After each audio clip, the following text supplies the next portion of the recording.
Adam here with Brooksaw Antiques. Today we have this 1971 Smith Corona Super Sterling vintage portable typewriter. I'm going to show you how to use the functions and make sure they all work. Made in the USA and one of the more popular typewriters of this era. Made during the golden age of Smith Corona. Really fun and reliable machine. Up top is the adjustable paper guide. This helps you guide the page in straight. I'm going to line that up with the edge of the platen, which is the main roller that feeds the paper. This is the left margin. I'm going to set that around 0 and the right one around 75.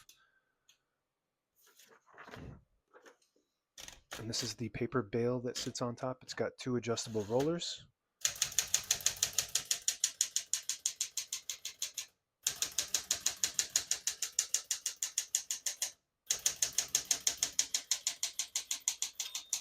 Once you hear the bell, you're near the end of the margin. Hit the slide space, get you back to the beginning. It skips 1, 2, or 3. Right now we have it on single, but if you want double, you just flip that switch back. It skips 2.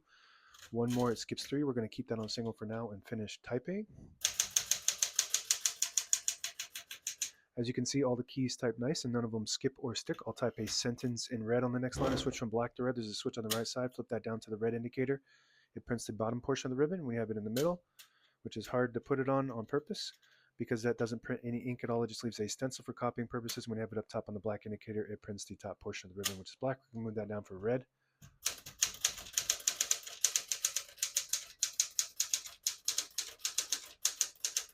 Beautiful. Definitely a workhorse, super reliable, well designed and engineered. Beautiful print. All around really well designed typewriter. Fun, easy.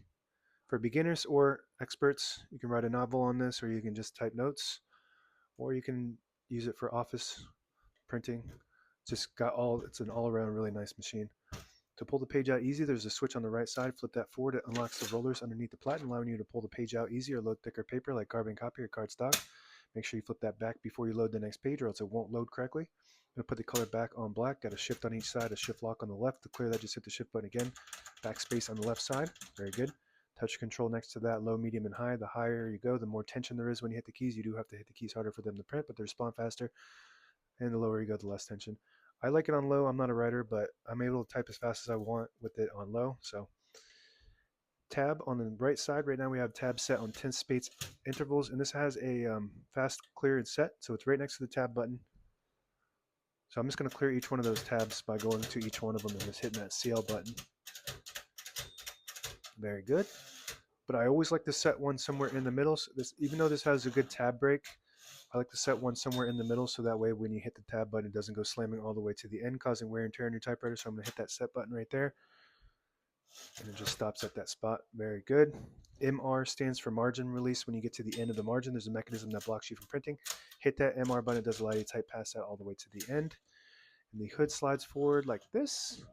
All the brand new ribbon is loaded on the left side, so it's pulling clockwise to the right. If you want to switch that direction manually, there's a switch behind the left spool here.